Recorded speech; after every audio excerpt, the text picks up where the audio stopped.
Invité politique de Soir 3 ce soir, Philippe de Villiers, bonsoir. Bonsoir. Est-ce que, d'abord, puisque vous êtes député européen, le Parlement de Strasbourg doit rester? Est-ce que Strasbourg doit rester le siège du Parlement européen? Bien sûr.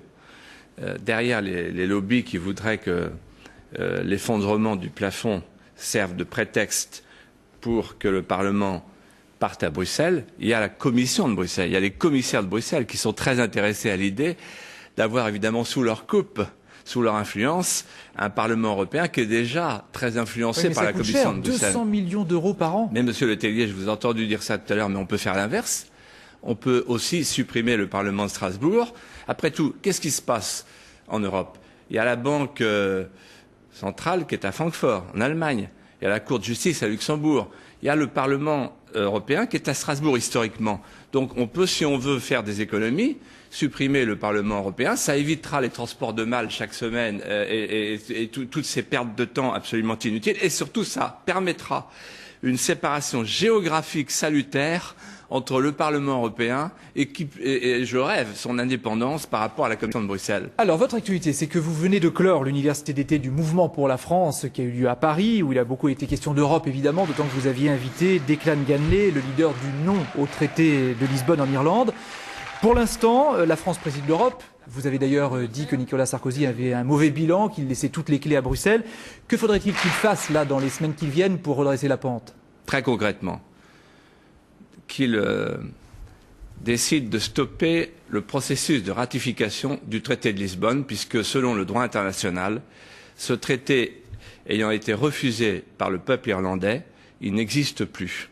Et donc, ça veut dire convoquer un sommet extraordinaire des chefs d'État pour leur poser la question suivante. Est-ce qu'on continue avec une Europe qui se fait sans les peuples, malgré les peuples, contre les peuples?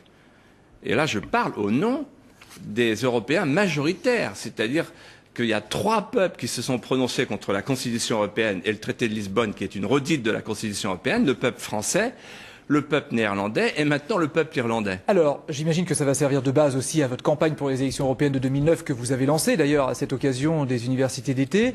Vous avez prévu d'en faire un référendum sur l'Europe. Est-ce que vous pourrez le faire tout seul ou est-ce que vous vous allierez avec d'autres? Bien sûr, avec d'autres.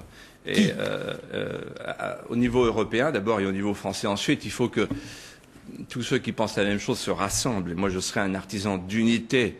On est sur une question extrêmement importante. L'élection européenne, c'est une élection secondaire en soi. Ce qui est important, c'est pas de désigner des députés qui vont être les acolytes de la Commission de Bruxelles. C'est de faire un choix crucial, Monsieur Le Tellier.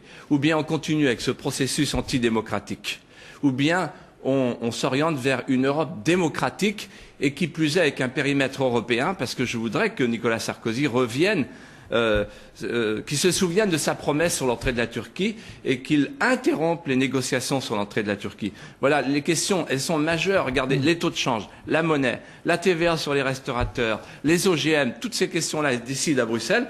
Moi, je veux, pour que notre président puisse agir, que notre gouvernement puisse agir, eh bien, tout simplement qu'on retrouve les manettes. Philippe de Villiers, merci d'avoir accepté notre invitation ce soir. Merci.